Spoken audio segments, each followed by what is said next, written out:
be human first. You are not just the brand, you are a human being first and foremost. So if you lead with that, I swear you will get so much engagement with what you're doing. Welcome to Thrive by Design, the podcast for ambitious, independent jewelry brands looking to profit from their products.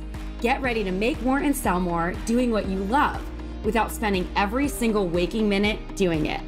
Hey, and if you're a creative, fashion, or product-based business, I want to welcome you to the show. I'll be dropping big tips on launching, growing, and scaling your business so you can spend more of your precious time using your creativity to make money. You ready? All right, let's do this. Welcome to the Thrive by Design podcast. Hey there, it's Tracy Matthews, Chief Visionary Officer of Flourish and Thrive, and I'm excited to be here today. We have been looking at so many social media platforms and so many social media handles lately and watching what you guys are doing. And Chelsea and I got together and we're like, oh my gosh, we need to do a new episode on creating social media content because no offense, but we see a lot of people out there making some big mistakes because they aren't professional marketers and they weren't trained to be professional marketers. And maybe they don't understand how to create a desired brand, as I like to call it in my methodology, the desired brand effect. And what I really want to support you in doing is getting consistent with your content so that it's selling and you're attracting those high quality customers. And the first way to do that is to stand out. Now, there is a lot of competition out there. I'm not going to say that there's not. And if you start doing this right, you'll start attracting more of the types of people who flock to your account, who want to buy your jewelry, and all the things. And now you've probably heard me talk about this before, that I don't believe in building a business on a social media platform, but I do believe that social media platforms help you build your business. And I'll differentiate the difference between those two things in just a moment. But before I do, I just wanted to mention I'm hosting a new masterclass called Stand Out on Social, how to plan a month's worth of content in an hour. And I'm going to be walking you through a simple step-by-step process with visuals and the whole thing on how to create money-making social media content that stands out and attracts high-paying customers in half the time. And this is all without you having to go, I don't know, spend your entire day on Instagram trying to attract people, because that's not what this is about. This is about being more efficient and effective and actually getting the thing done. Because I know a lot of people have hangups when it comes to creating content for social media. And instead of just leaning in and doing it, if they feel overwhelmed, they just avoid it altogether. So here is the link. You can head on over to flourishthriveacademy.com/content workshop. And there'll be a link right there. I'll also have a link in the show notes. That's flourishthriveacademy.com/content workshop. And get ready to start planning better content. We're super excited. All right, let me dive into today's episode. So I mentioned this earlier. We have been looking at a lot of social media handles. We just wrapped up and graduated a cohort of laying the foundation students. And in fact, we're starting a new cohort shortly at the end of May. And we found something like at the beginning of this process and the new people that we're meeting really fascinating about how many of you approach content. And as I mentioned earlier, I do believe that the reason that sometimes you guys have lackluster content, for lack of a better word to say, is because you weren't necessarily trained on how to market on your social. And some people can pick it up really quickly, but then other people, you might be a really skilled jeweler or maker or whatever it is, but the marketing just isn't your thing. And so my goal today is to share with you 5 different ways that you can stand out a little bit more on social and start thinking through your content creation process. And then join me for the masterclass that I'm hosting so that you can really deepen this process. Because I think the first step is getting you into an active flow of getting the content going. So a couple of days ago, I was on social media and I saw one of our students, Erin Candle of Twisted Ginger Jewelry, and she was literally there crying on social media with like her hands in her face being like, oh my gosh, I cannot believe it. This is the moment when your dreams come true, because she hosted a collection launch or pre-launch for her collection. She had the best pre-launch that she ever had. She sold several $1,000s in that pre-launch. And she just was exasperated and so grateful. And she posted this video. It was just like a picture of her in this place of like tears and gratitude and overwhelm. And I swear the thing went viral. And even on our platform, when we posted it, so much engagement on it because there's so much feeling and emotion. And the interesting part is, even if you are a skilled marketer, like let's say that you were the marketing lead or a CMO or something at a previous role, and you decided to start a jewelry company as a side hustle and a side gig, and for some reason the marketing is not working, whatever you're doing. Sometimes because when you're so close to it, you can't necessarily see what's going on. And this is happening actually with a VIP client of mine. It's a high-end fine jewelry line, and basically there's a big disconnect between the emotion and the energy behind what they're trying to convey and what is actually presented, because their way of marketing for other types of industry is so different. Jewelry is very specific. It's competitive, and that should not make anyone afraid to put themselves out there. That's fine. There's a lot of jewelry people out there. What makes people want to buy from you is that it is you and your brand. So let me walk you through some of the ways that I think you can create a standout brand and get into a more consistent flow of creating content for your social media. Now, you've probably heard this before, but the first step to getting consistent with your marketing is to actually have a marketing strategy or plan that you follow. So the fastest way to get consistent is to create a plan. And there's so many easy ways to create your content plan. I'm going to share with you a quick way to do this using AI. Really easy way to create a content plan, not just to create the content, but to tie back to your marketing initiatives. I see a lot of people out there not really thinking through the content from the lens of like, what are my objectives this month? So for instance, Mother's Day is happening this weekend as this episode goes live, right? So if you hadn't started like teasing out Mother's Day 2 to 3 weeks in advance, you're probably not going to be getting a lot of Mother's Day sales from your social media content.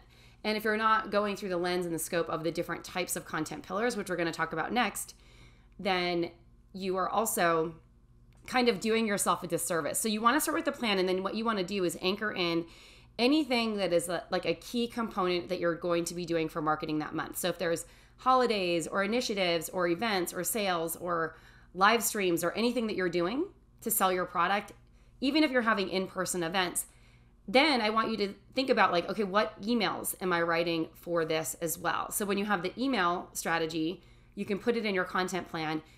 Then you can reverse engineer what you're doing for social strategy. So one of the easiest ways to create social media content is to know what you're doing in your emails first.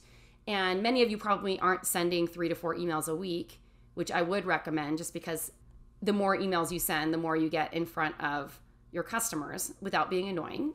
So get those dates anchored, get the emails anchored, and then like, is there content from the emails that could be repurposed for your social content? Think through that. So get into the habit of planning. You can do your plan, on a batch day or some other way where you're just sitting down and getting it done and having the whole thing mapped out, and then you start creating the content from there. And the one thing that I like to do is not having it so planned, so that if something comes up or you see a funny trend or something along those lines, you actually have a little bit of wiggle room, and that allows you to get a bunch of content done. So I plan at least a month ahead just so that you're prepared, and then tie back once again to all the initiatives that you're doing in your marketing first, and then create the content, or map out the content, I should say. When you're mapping out the content, this is tip number 2, is start with your content pillars first. So one of the easiest ways to do this, and Coach Blair, who coaches in our programs, talks about this a lot, is to start with your content pillars. Content pillars are just the regular lens in which you're creating content. So let's say every Tuesday you do Testimonial Tuesday, where you maybe share a customer review or a customer testimonial every single week, or some sort of thing that ties into the brand experience. Maybe it's What's New Wednesday. So every Wednesday is something new that you feature, a new product or something that is just dropping now and available to buy. Maybe on Monday, it's like something inspiring, like an inspiring quote or motivational Monday. So you get the idea. You can figure out what your content pillars are. What I would recommend is that you think of your content pillars through the know, like, trust lens of the buyer journey. And so when we're looking at a marketing journey, when people are just encountering your brand for the first time, they don't know that much about you, so you want to indoctrinate them into your brand. Then over a period of time, if you're doing your job the right way, they start to like you. So this is really about creating an affinity with the people who follow you and connection. And then the trust comes into play when they determine that you're a brand that they want to buy from. And in that trust phase, that's when they ultimately become a customer. And then there's a final step to this, step 5, which is the loyalty phase. And that's about getting them to come back and buy a second, third, fourth, fifth, 20th time. You get the idea. And one of the biggest mistakes, guys, that I see all the time is the pitchy, buy this, buy now, always just specifically talking about your products. There are other ways to create content for your jewelry business that aren't you pitching the sale. And that's kind of like how Reels has really come into play as a great tool to be sharing the personality behind your brand and the other things that are going on, like the behind the scenes work, or kind of show you in action making things, or to share funny insights onto things that happen. These are all ways that you can share that experience and get out in front of more people. So if you're in that state of not knowing what to post and all you're posting are products of your photos and being like, emerald rings now in stock, it's like people are just going to be like, oh, they're just, there's no interaction involved or engaging content that's being produced. And that engagement and connection with your brand is a thing that is going to start making sales over time. We're going to talk a little bit more about that in just a minute. So first, create your plan. Second, start with your content pillars. Now, the third tip, or the third way to create standout content and get consistent with this, is to make content that works for the specific platforms. Now, for instance, here's a good example. Reels are huge on Instagram, right? Also, TikToks are huge. But TikTok videos and Reels videos are a little bit different. And Pinterest also can do video on their platform in the same format. But Pinterest is also a different platform for video. So you want to be thinking through the lens. And while sometimes the content can be specifically step-by-step repurposed, usually it can't be straight up repurposed. For instance, on Instagram, you can write a very long caption. On TikTok, it's like a couple of words. It's really about what's inside the video that's making the difference. So you definitely want to think through like, okay, so what is my objective here? What am I trying to get them to do? And how is it useful on this platform, the way the content is going to be consumed? Another thing I want you to think about is a lot of people are consuming Reels also on Facebook, but the experience of a Reel on Facebook versus a Reel on Instagram is very different. In fact, I don't even really like Reels on Facebook. I don't personally watch them. I think that it's clunky the way that they're delivered. And every time I've tried to post a Reels formatted video on Facebook, it gets thrown into the Reels thing and I can't write the caption that I want that is going to get the engagement. So think about that too, how the content is formatted for the platform that you're working on. And, Facebook is really about having conversations. Instagram is about creating engagement and using it as a tool, one of the tools for sales, ultimately. TikTok is about entertainment. Pinterest is definitely about shopping and search. So think through like, what are you creating the content for and how is it being utilized? And when you're doing this, it's not that you can't repurpose, as I mentioned earlier, you can repurpose content on all the different platforms. It's just how it's being repurposed that it will make the difference, if that makes sense. My next piece of advice is to be human. Now, people buy from people. This is huge. Now, I mentioned this because one of the things that I found really powerful is that when you, as a content creator, because yes, you are a content creator, create relatable content, it actually makes your content be seen by more people. And so I mentioned the story of Erin Candle earlier because she comes from her social media content planning from a human perspective. It actually works to create connection with her customer. And she has a small following, but it's like people are really engaged on her social media. Another designer that I've been following for a while and watching, and that's inside our community, is True Warrior Jewelry. They're popping up in my feed all the time. And I see her creating content that is about her product, but also behind the scenes of her business, what it's like to be a maker, what it's like to be a social worker, and also running a business at the same time. Because these are the things that people want to connect with. They want to know the person behind the brand. So remember that people buy from people. And unless you have a lot of money to put into faceless branding, and I know there's a huge trend on Instagram right now about never showing your face and developing a product. To me, it's not relatable, but you do you, whatever works for you. But I will also tell you, the more relatable your brand is, the more sales you will make. So remember that. So I wanted to dive a little bit deeper into different types of relatable content, but here's the reason why. A lot of you might be stuck on how do I create relatable content? What is the thing that I need to do? And so one of the first ways and the most powerful ways that you can create relatable content that is going to create a connection with your customers is to create content around thanking your followers for supporting your small business. And this could be you exasperated after you had a successful launch, or you sharing how, the current state of the environment of the world is affecting your business, or you emotionally, that's real content. Something that I thought was really, really powerful, and I interviewed her a couple years ago on my podcast, or I've actually interviewed her several times on my podcast. Her name's Twyla Dill.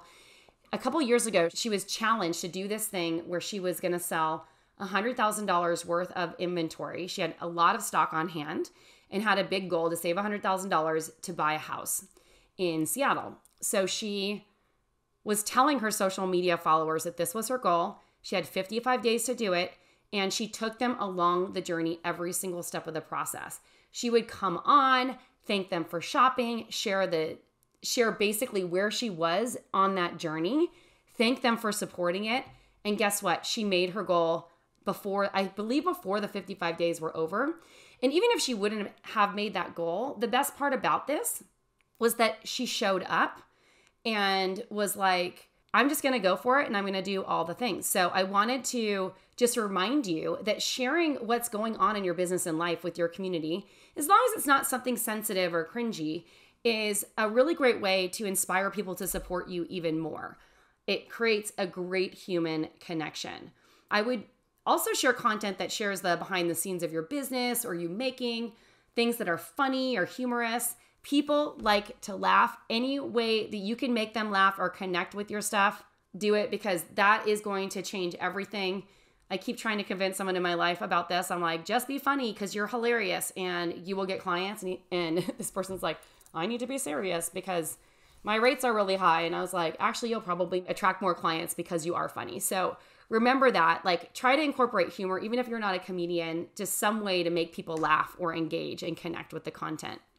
Let's see, what else do I have written down here? Oh, living your core values. This is huge. So we talk a lot about this in our Laying the Foundation program about how core values can become the anchor for everything that you're doing in your business. So what are some of the things that you can do to weave in core values into your content creation strategy? Are they optimized in your bio? Are you talking about them on a regular basis in your content? If you have philanthropy as part of your business, are you talking about that on a regular basis and how much money is being donated back? These core values and foundational pillars of your brand can be core pillars that you talk about every single week. And also, people who share those same values as you connect with the content that you're putting out and they want to support your brand. So think about how you're doing that and weaving that into your content creation strategy. So big tip, be human first. You are not just the brand, you are a human being first and foremost. So if you lead with that, I swear you will get so much engagement with what you're doing. And then my fifth piece of advice is to tell a story. What is your vibe? And this is what I'm saying. So I've been looking at a lot of jewelry brands lately, as I mentioned, and some of you are talking at people, other people are telling a story, and some of you are just throwing a bunch of stuff out there and see what sticks. What you want to be doing throughout the process of everything that you do from a marketing perspective is to tell the story of your brand. Bring your customer on a journey. And I talk about this a lot in my classes, and this is in my book as well, when The Desire Brand Effect. If you haven't picked that up, definitely grab it. It's an amazing book. It's available on Amazon. And if you haven't picked it up yet, make sure that you go get it. It's called The Desire Brand Effect, Stand Out in a Saturated Market with a timeless jewelry brand.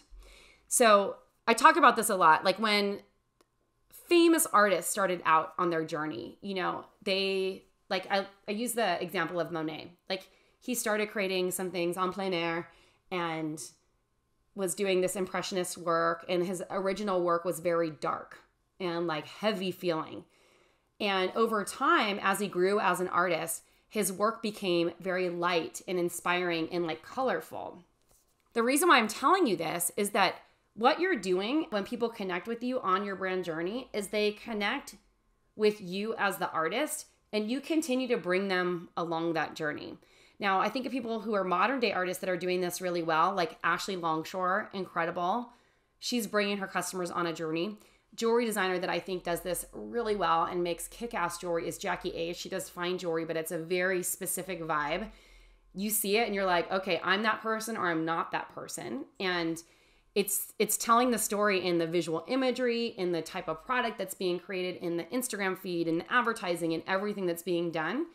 It's very clear who it's for just by looking at the brand and the jewelry.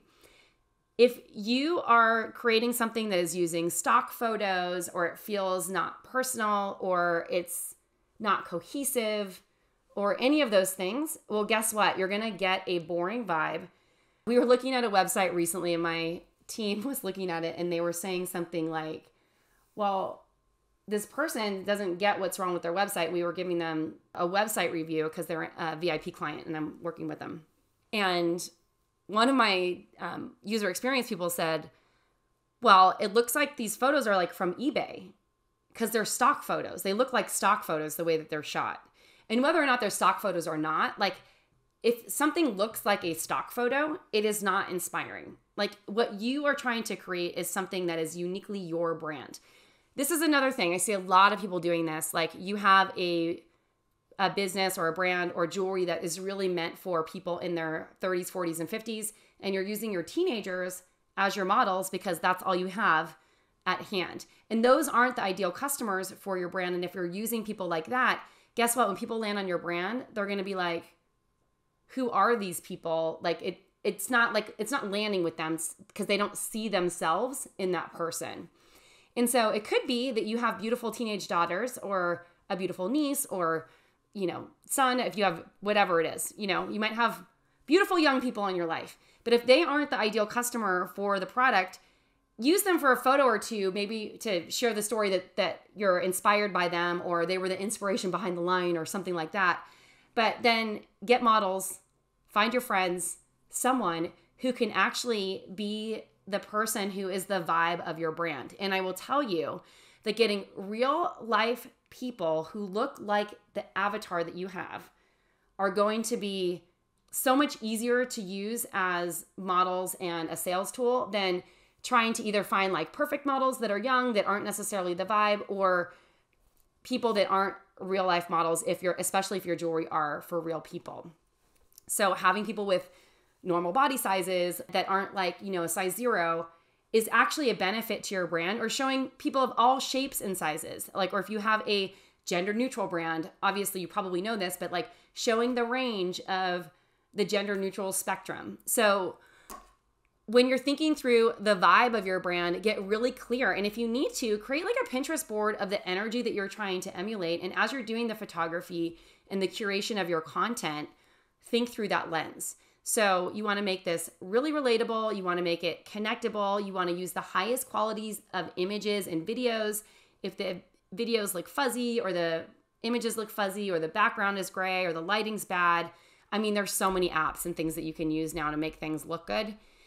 You don't even need a professional camera anymore. You can literally use a high quality smartphone, to like a up-to-date smartphone, to take excellent pictures. And in fact, we have a special training inside of our Laying the Foundation program that teaches you exactly how to take excellent pictures with an iPhone if you're an iPhone user. And I'm sure all of these can be relatable to other types of smartphones as well.